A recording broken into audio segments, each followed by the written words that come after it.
Pirmkārt,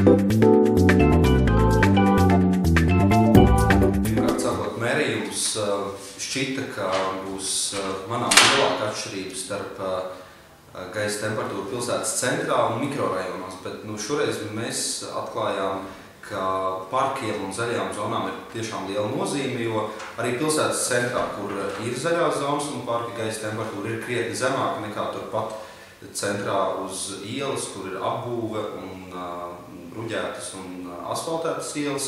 Un līdzīgi arī mikrorajonos, ja teritorija ir apbūvēta un asfaltēta, tad gaisa temperatūra tur var būt krietni vien augstāka nekā turpat blakus parkos.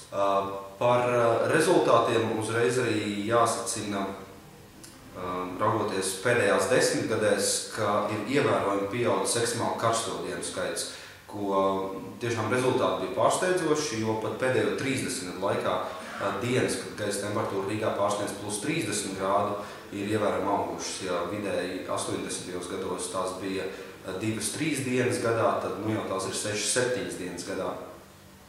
Un gaisa temperatūra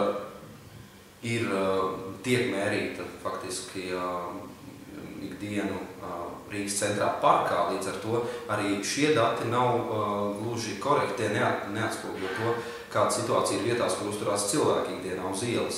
Jo mūsu mērījumi pierādīja, ka vietā, kur mēra gaisa temperatūra Latvijas vidas ģeoloģijas un meteoroloģijas centrs, tas ir Kronvalda parks, gaisa temperatūra karstā dienā ir par 3 grādiem zemāka nekā turpat pilsētas centrā uz ielas. Līdz ar to varētu teikt, ka šo ekstremāli karsto dienu skaits faktiski Rīgā pat ir lielāks nekā rāda šie arhīvu dati.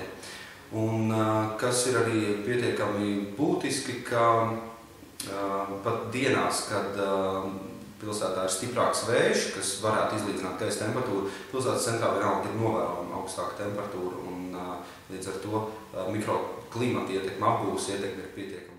Un šis karsto dienu pieaugums, protams, ir saistāms arī ar klimata pārmaiņām, kas Rīgā ir novērotas kopš veidsmetroloģiskos novērojums. Vidējā gaisa temperatūra kopš 18. gadsimta beigām ir cēlusies par vairāk nekā grādu.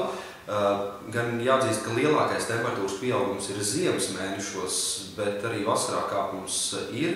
Un jāsaka, ka šīs karsto dienu svārstības īpatsvars ir bijis mainīgs šī pēdējā vairāk nekā gadsimta laikā, pat 2 gadsimtu laikā, jo arī 19. gadsimtā, tāpat 20. gadsimta sākumā arī ir bijuši periodi ar ekstremāli karstām dienām.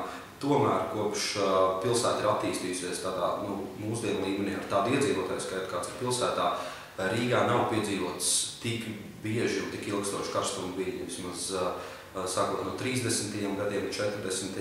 un pēc tam visu padomju laika periodu, Rīgā ir bijis krietni vien vēsāks laiks, un arī līdz ar to pilsēta gan līdz ar to būvējot nav par to domāts, plānots, un līdz ar to rezultāts šobrīd ir arvien sliktāks, varētu teikt. Ir pilsētā tādas teritorijas, kur nevēdinās, kur vēji skar maz, īpaši pēcpusdienās, kur ir saules ekspozīcija, kur visu pēcpusdienu spīd saule. Tur arī gaisa temperatūra pēc tam vakarā pazeminās lēnāk, krietni lēnāk nekā parkos un citās pilsētas daļās.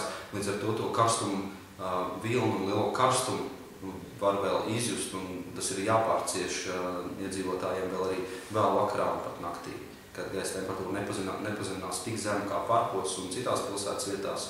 Un sākas jauna karsta diena, un temperatūra atkal kāpj uz augšu, naktī pat nenoslīdot zem 20 grādiem.